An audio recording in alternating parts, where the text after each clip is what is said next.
아멘. 할렐루야. 하나님께서 우리와 함께 하시고 더 크고 비밀한 은혜로 지켜 채워주시리라 믿습니다.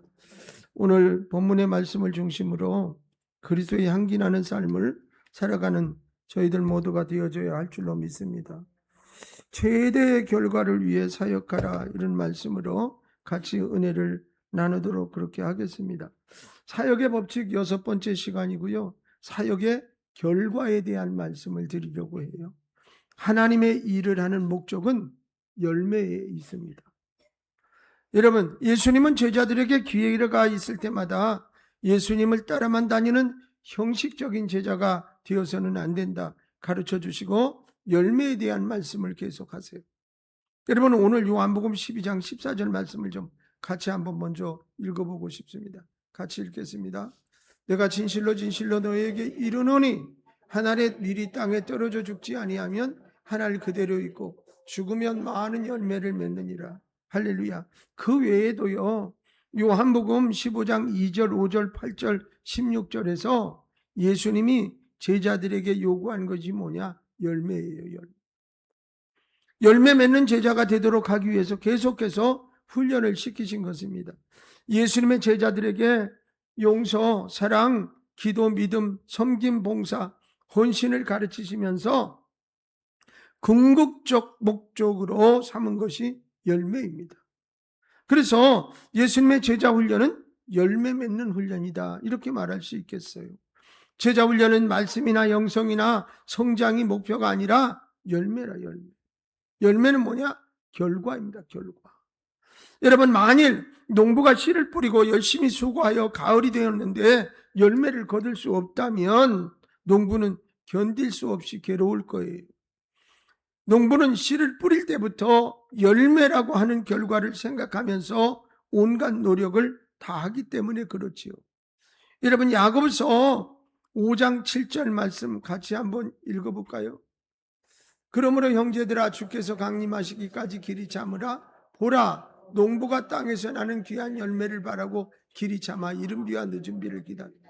그렇다고요. 농부는 열매를 위해서 기다리고 수고하고 애쓰는 거예요. 열매가 없다는 것은 결과가 없다라는 거죠. 결과 없는 신앙생활이란 가장 불행한 신앙생활입니다. 예수님이 제자들에게 원하신 것이 열매예요.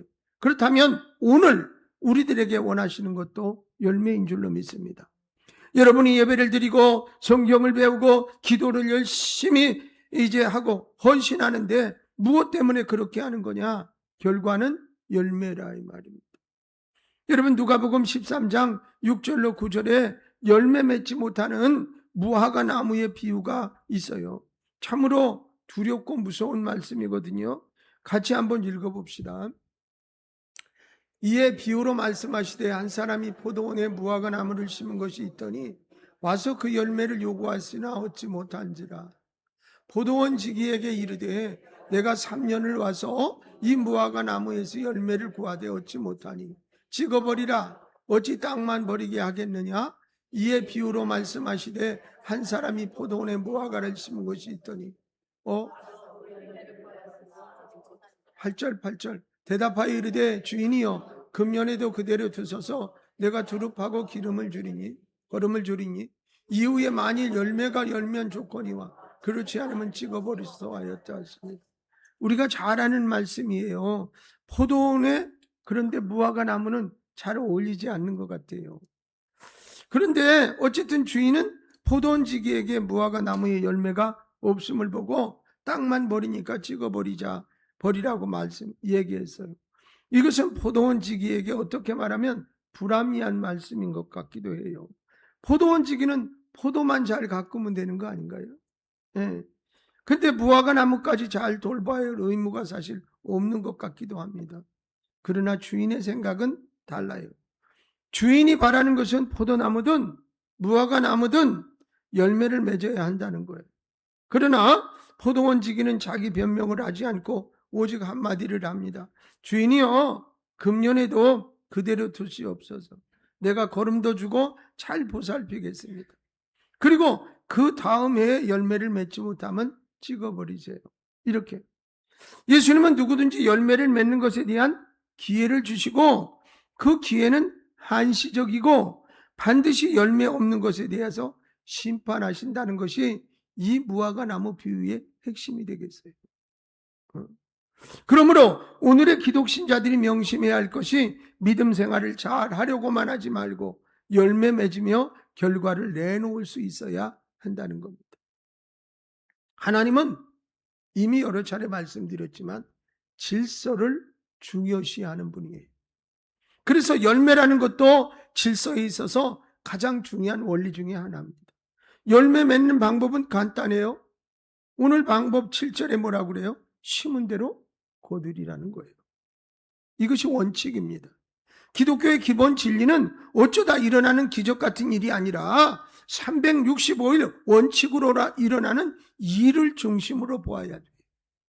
아침이면 해가 뜨는 것과 저녁이면 해가 지는 것, 봄이면 씨를 뿌리고 가을이면 추수하는 것, 하루가 24시간 안에서 움직이는 것 속에서 하나님이 계시하고자 하는 메시지를 알 수 있어야 합니다. 그래서 열매와 결과는 하나님의 질서 안에서 이루어지는 과정의 끝이라 정의할 수 있어요. 열매와 결과란 어쩌다가 되는 것이 아니고 언젠가 일어나는 일도 아니에요.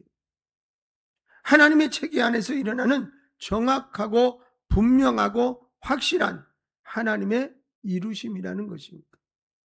그러므로 열매로 그 사람을 알 수 있다. 이건 뭐예요? 정답입니다. 여러분 마태복음 7장 20절에 보니까 그러므로 그들의 열매로 그들을 알리라 그랬어요. 여러분 열매 맺는 것은 그 사람을 통해 하나님이 일하신 마지막의 심판입니다. 사람이 열심히 하고 죽도록 했다고 열매 맺지 못합니다. 자기 나름대로 최선을 다하고 또 노력을 하며 실력 발휘를 했다고 열매가 있는 것도 아닙니다. 열매는 하나님의 심판이라.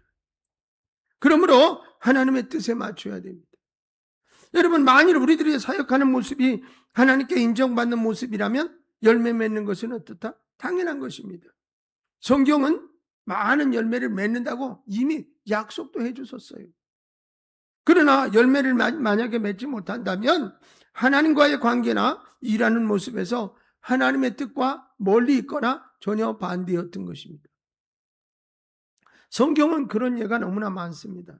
마지막 결국에 가서는 결과가 하나님의 사랑을 받기보다는 하나님의 책망을 듣는 경우가 되겠죠. 그러나 그런 사람들의 공통점은 하나님에게 모든 중심을 맞추지 않고 자기 일에 이제 몰두했던 것입니다. 그들은 일은 열심히 했지만 마지막에 가면 하나님이 기뻐하는 일이 아니라 하나님이 기뻐하시지 않는 일이었습니다. 그렇기 때문에 축복된 인생으로 마무리를 못할 수 있는 거예요. 여러분 오늘 사도 바울이 갈라디아 교회에게 말하는 것이 바로 열매인데 그 열매 맺는다는 것은 율법에 사로잡혀 종교 신봉자나 수호자가 되지 말고 진정한 복음의 열매를 맺는 사람이 되라 이렇게 부탁을 하고 있어요. 많은 사람들의 신앙생활이 갈라디아 교회의 성도를 닮은 모습이 역력하다. 여러분 말씀의 열매보다는 율법 준수에 치우치다가 말씀의 의도를 놓치는 경우가 많습니다. 그래서 오늘 본문이 갈라디아 교회의 성도들에게 가르치는 말씀의 결과, 신앙의 결과, 사역의 결과가 어떻게 되어야 하는가를 사도 바울이 가르쳐주고 있어요. 우리들에게 반드시 필요한 신앙의 과정에서 주의해야 할 것입니다. 무엇을 하느냐가 중요한 것이 아니라 어떤 결과를 위하여 하느냐라는 것이 이 말씀의 핵심이 되겠습니다. 성경을 읽고 기도하고 예배도 드리고 열심을 내고 봉사도 하고 교회의 직분을 감당하는 것의 결과가 무엇으로 나타나야 하는가를 생각하라는 것입니다. 그것이 뭐예요? 열매입니다. 그래서 성경은 결과, 즉 열매의 법칙을 그렇듯 강조하고 있습니다. 회개도 열매를, 성령도 열매를, 하나님의 자녀의 집회도 열매를, 일도 열매로 평가됨을 증거하고 있다 그 말입니다. 그러나 신앙생활은 지금 보아서는 다 알 수가 없어요. 잘하는 것의 기준은 마지막 열매라 이 말이에요.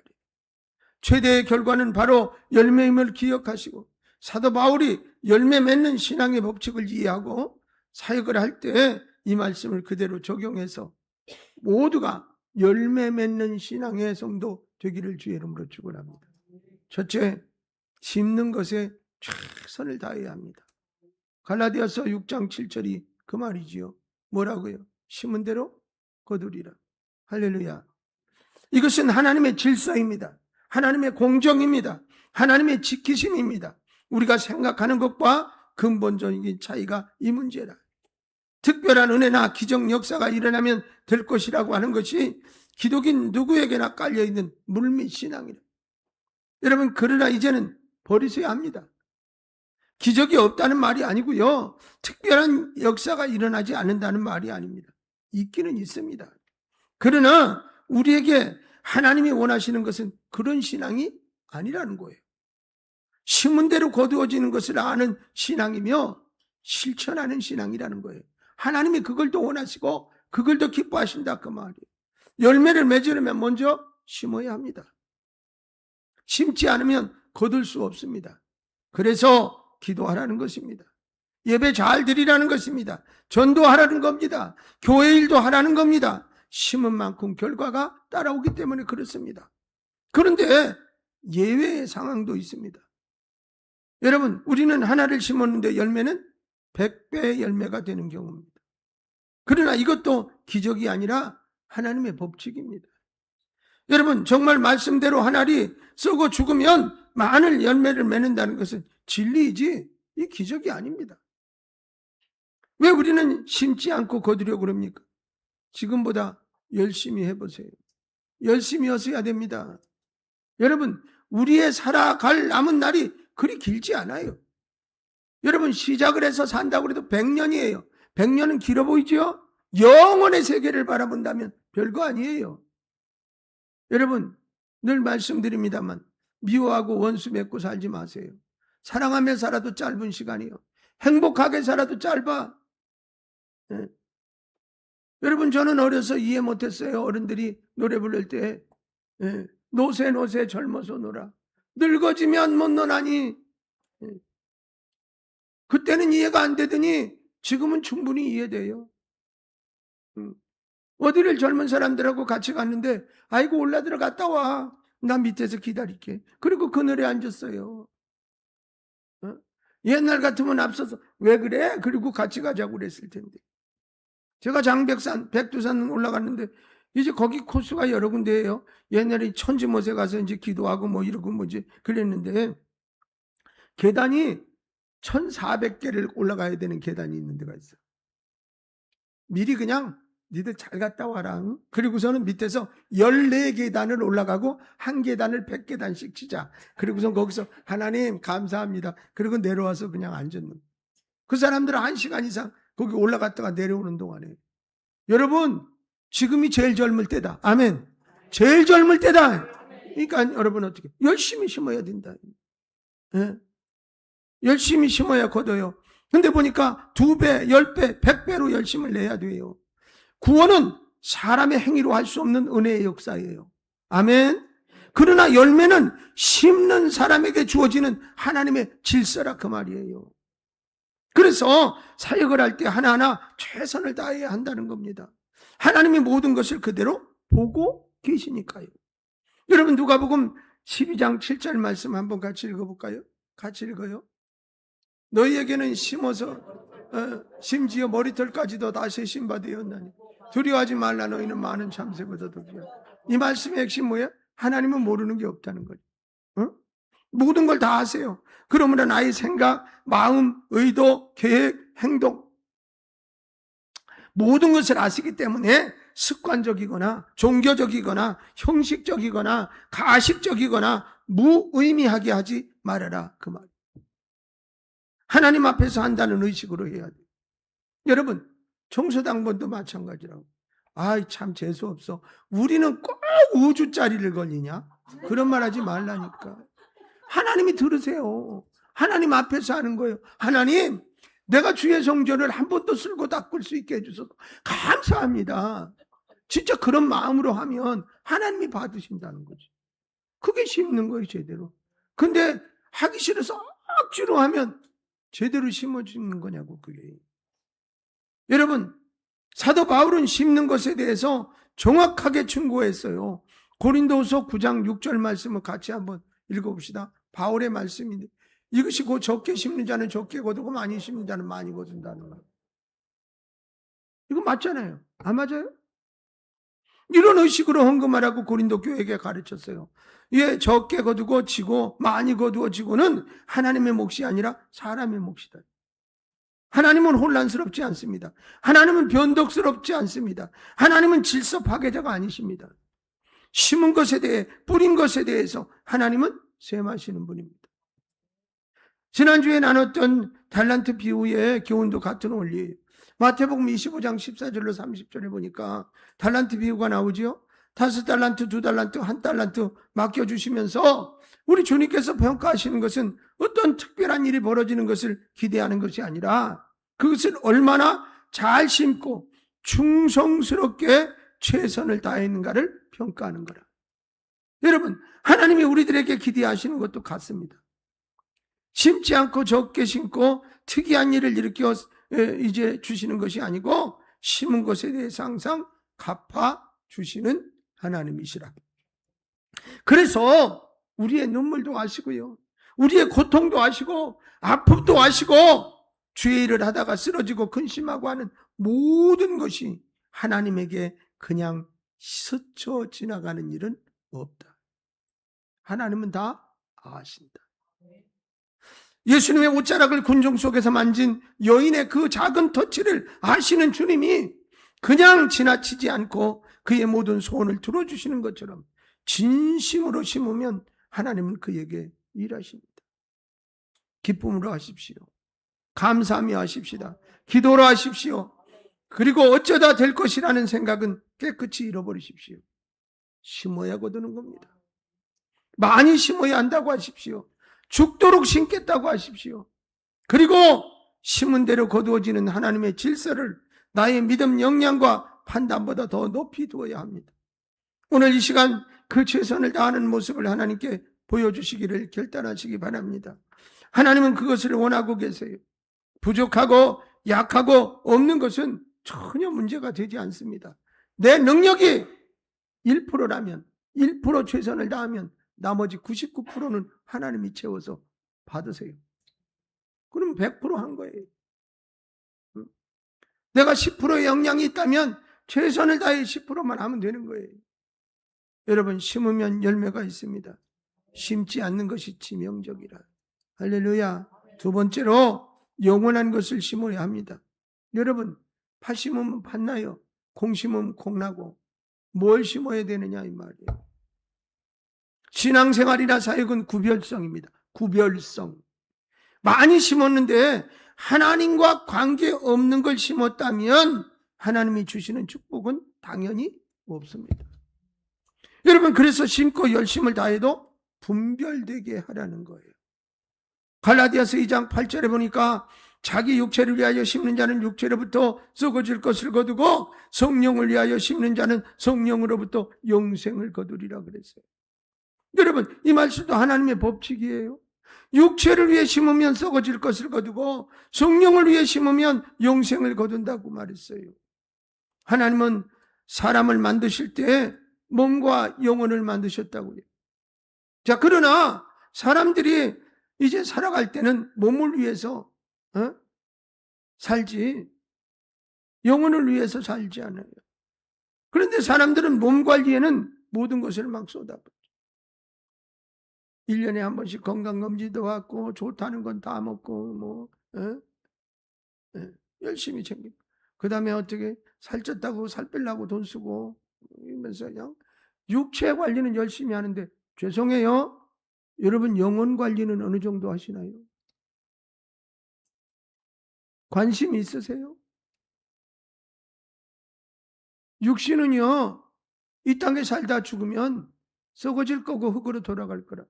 영혼은 영원히 존재하는 것인데 미련스럽게 없어질 것에만 열심히 투자하고 영원한 것에 투자를 안 한다면 얼마나 멍청한 거예요.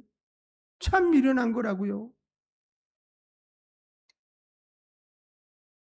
여러분, 사도 바울은 로마서 6장 8절에 육신의 생각은 사망이고 영의 생각은 생명과 평안이라 그랬어요.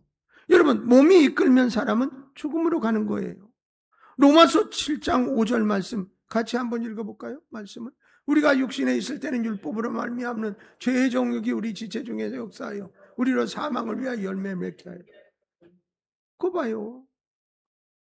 육신이 원하는 대로 살면 결국 잠시 이 세상에 살다가 가는 몸으로 끝나는 거라.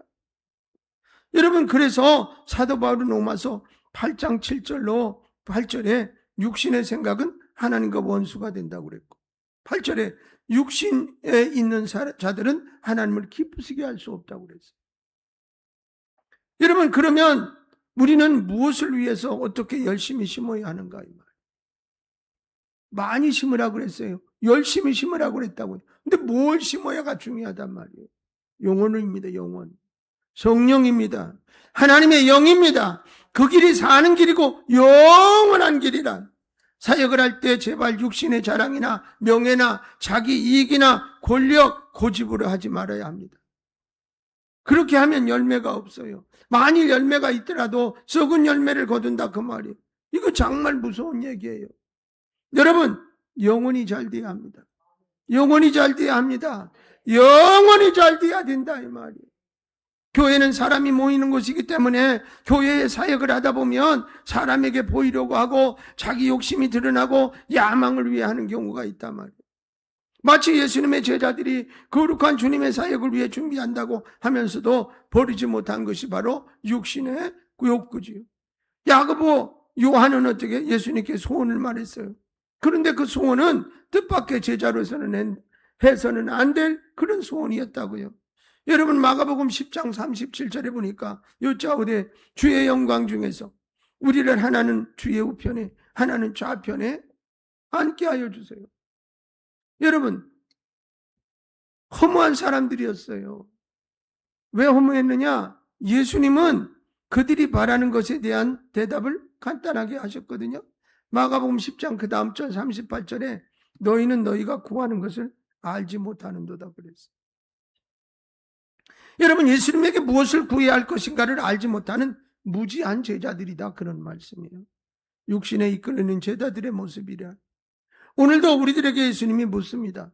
무엇 해주기를 원하느냐? 다시 반복되는 것이 우편이냐 좌편에 앉게 하옵소서.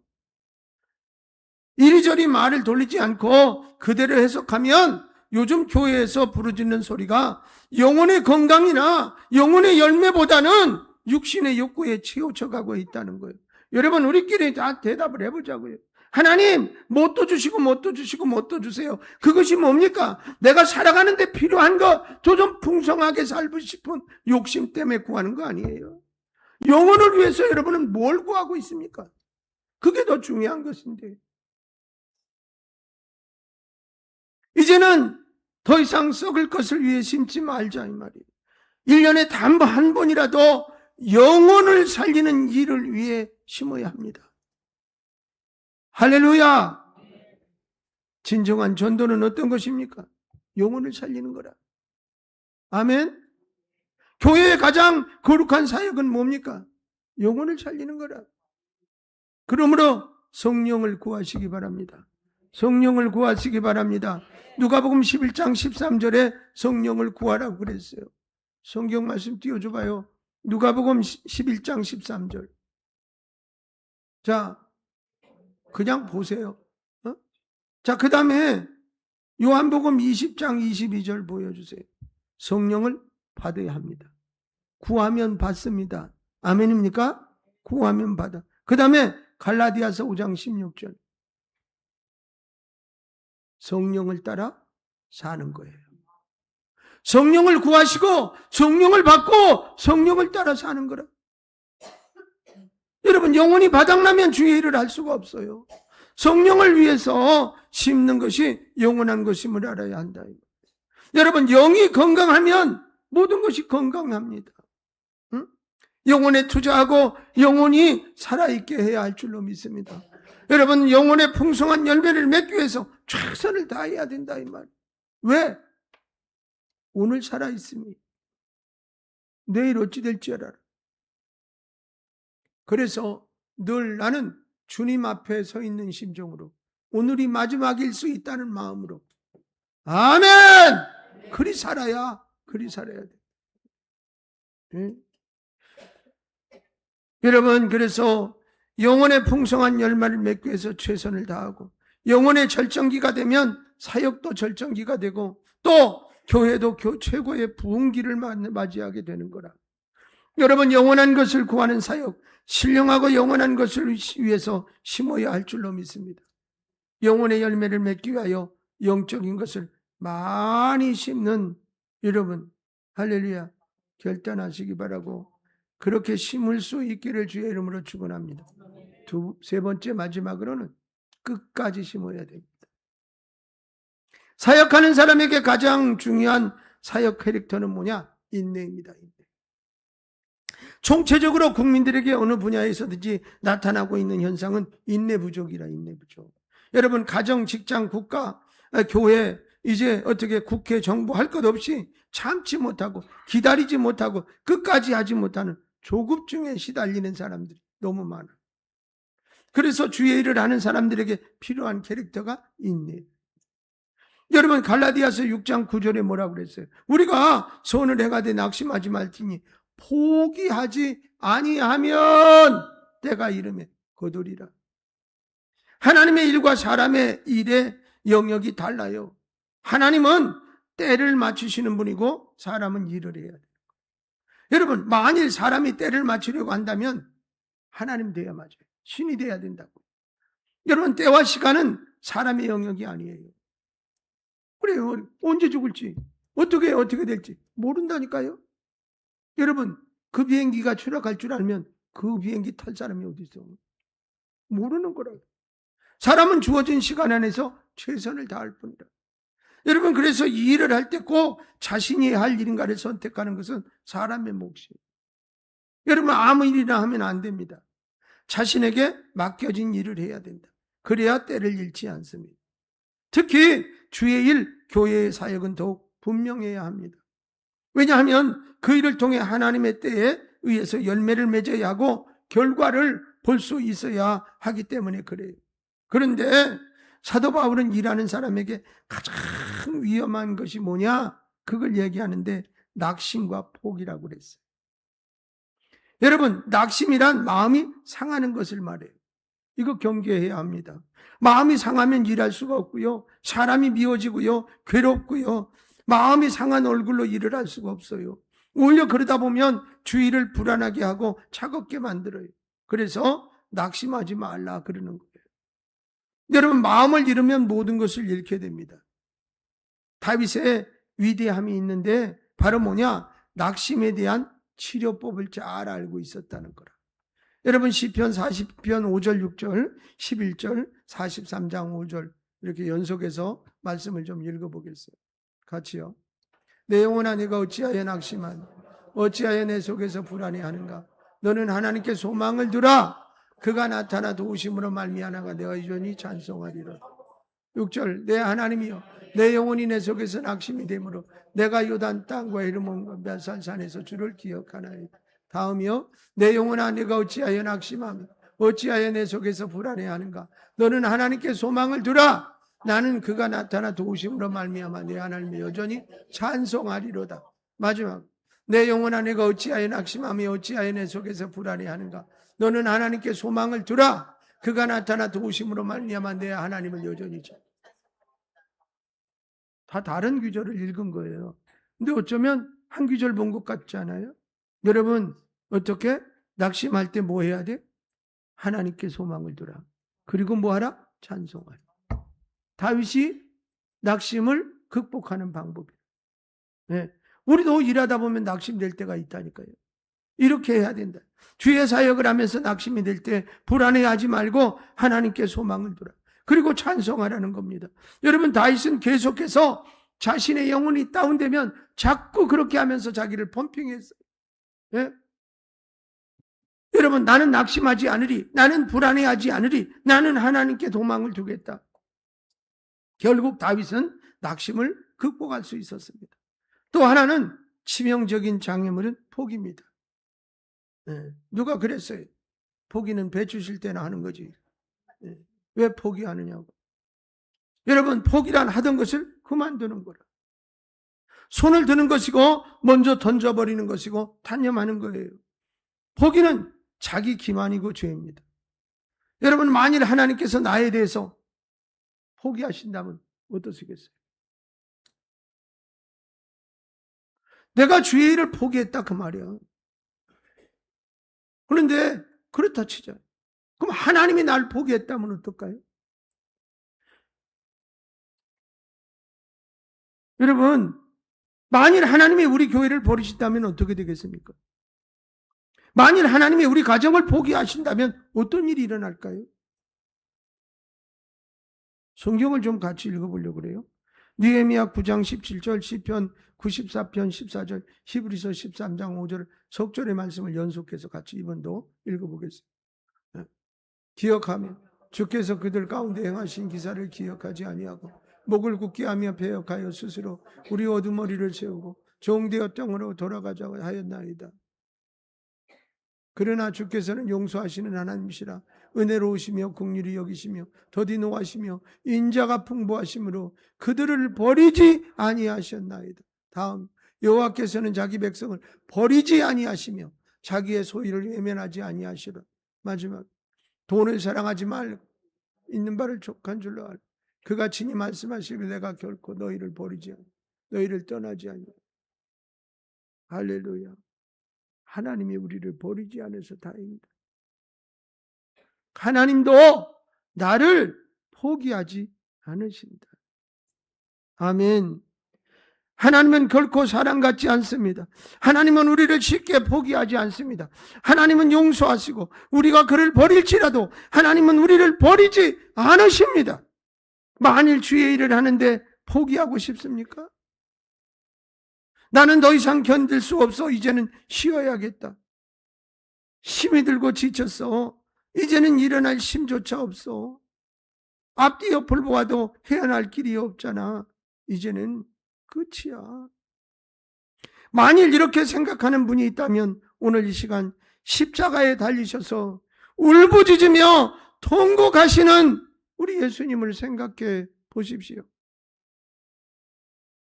마가복음 15장 34절에 제9시에 예수께서 크게 소리 지르시되 엘리 엘리 라마 사박다니 하시니, 이를 번역하면 나의 하나님 어찌하여 나를 버리셨나이까 하는 뜻이다.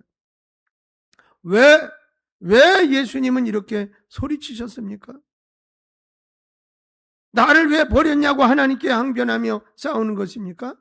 아니면 나의 하나님께 힘을 달라는 애원입니까? 예수님은 결코 포기로 인하여 고통을 호소하는 것이 아니라 하나님의 뜻을 이룰 수 있도록 울부짖는 것이에요. 이런 거룩한 일어섬이 있을 때 하나님의 사역을 성취할 수 있는 것입니다. 여러분, 그러나 우리는 나의 하나님의 부르짖음보다 오히려 왜 나를 버리셨나이까에 더 큰 소리를 높이고 자꾸 강조해요. 이 말은 내가 듣고 싶은 말씀만 듣고 내가 해석하고 싶은 대로 해석한다는 거예요. 하나님을 바라보기보다는 나의 상황을 크게 보는 거라. 여러분, 하나님이 위대하신 분이라. 못하실 일이 없다. 말씀으로 천지를 창조하셨대. 지금도 살아 역사하신다. 그 하나님이 더 크게 보여야 되는데 내 문제가 자꾸 크게 보이는 거예요. 여러분, 운동선수들이 그래요. 야구하는 분들이. 홈런 탁탁 칠 때는 공이 어떻게 배구공만하게 보이는데 잘 맞추는 거예요. 컨디션이 좋을 때. 근데 슬럼프에 들어가면 공이 꼭 탁구공이나 골프공만해진다는 거예요. 그러니까 헛스윙을 자꾸 돼. 여러분, 우리의 마음이 다윗이 골리앗 밭에 나갈 때였대요. 저렇게 큰 놈들 저걸 어떻게 이겨? 이스라엘 군대와 어른들은 벌벌 떨며 오줌 지르고 있어요. 다윗은 감히 하나님을 모욕해? 만군의 여호와의 이름으로 나간다 그러면서 달려가는데 내가 곰도 사냥 쫓아내고 일어나고 늘 물맷돌 돌리면서 맞히기 연습도 하고 심심하면, 근데 옛날에 요것 많은 것도 내가 맞췄는데 쌍판떼기 보니까 표적이 엄청나게 크네. 여러분, 요만한 거 맞췄던 사람이 그 큰 표적을 못 맞히겠어? 믿음의 사람의 생각이래. 믿음의 사람의 생각이래. 하나님이 크게 보여야 돼요. 하나님이 위대해 보여야 된다 이 말이에요. 근데 자꾸 내 문제가 커 보이면 안 돼요. 사랑하는 여러분, 그렇습니다. 이제 사도 바울은 이렇게 말했습니다. 갈라디아서 6장 9절에 때가 이르매 거두리라. 우리는 언제까지나 낙심하지 말고 포기하지 말아야 하는가에 대한 확신이에요. 어떤 때까지? 거둘 때까지. 열매 맺을 때까지. 아멘. 계속해서 마음이 상하지 않고 하던 일을 던지지 말아라. 그 말이래. 하나님은 나에 대해 무관심하지 않으세요. 여러분, 모든 초점이 나를 향해 계시다. 다만 오늘 이루어 주시지 않고 지금 당장 거두지 않도록 하는 것은 하나님의 판단에 주실 때가 아니기 때문이다. 여러분, 이럴 때 하나님께 대들지 마세요. 자기 변명을 늘어놓지 마세요. 비통의 눈물을 흘리지 마십시오. 오히려 주님이 하신 것처럼 십자가 앞으로 나아가 하나님 저를 도와주세요 라고 부르짖음이 많습니다. 이럴 때 십자가를 감당할 수 있고 하나님이 이루게 하시는 결과를 볼 수 있으리라 믿습니다. 하나님은 우리들에게 바라시는 것이 뭐냐? 열매라. 아멘. 사역은 열매를 통해서 평가받습니다. 열매 맺으려면 인내해야 합니다. 참고 기다리고 이제 기다림 없이 하나님의 사역을 잘할 수 없다. 여러분, 인내에 관한 말씀을 한번 성경을 이제 펼쳐줄 테니까 보세요. 누가복음 8장 15절에 빨리빨리 비춰. 인내로 뭐다? 결실을 얻느니라. 인내해야 결실이 있어요. 여러분, 누가복음 21장 19절. 인내해야 영혼도 얻는다. 전도할 수 있다. 참아야 되는 거라. 여러분, 히브리서 10장 36절. 인내하면 약속하신 것을 받는다. 야고보서 1장 4절. 인내하면 부족함이 없이 풍족함을 얻는다. 인내해야 할 이유는 하나님의 부르심과 맡겨주심을 이루기 위해서 그래요. 만일 어떠한 것이든 낙심하고 포기하면 기회를 놓치게 되고 마지막에는 큰 시험이 있다. 여러분, 마지막 때에 축복의 자리에 있을 수 있는 비결은 인내입니다. 계시록 3장 10절에 내가 나의 인내의 말씀을 지켰은즉 내가 또한 너를 지켜 시험의 때를 면하게 하리니 이는 장차 온 세상에 임하여 땅에 거하는 자들을 시험할 때라고 했어요. 이제 가는 방향이 분명해야겠습니다. 나에게 맡겨주시고 하도록 부담을 주신 일들을 이루기 위해 생각과 행실을 하나님께 집중하시고 끝까지 인내로 나아갑시다.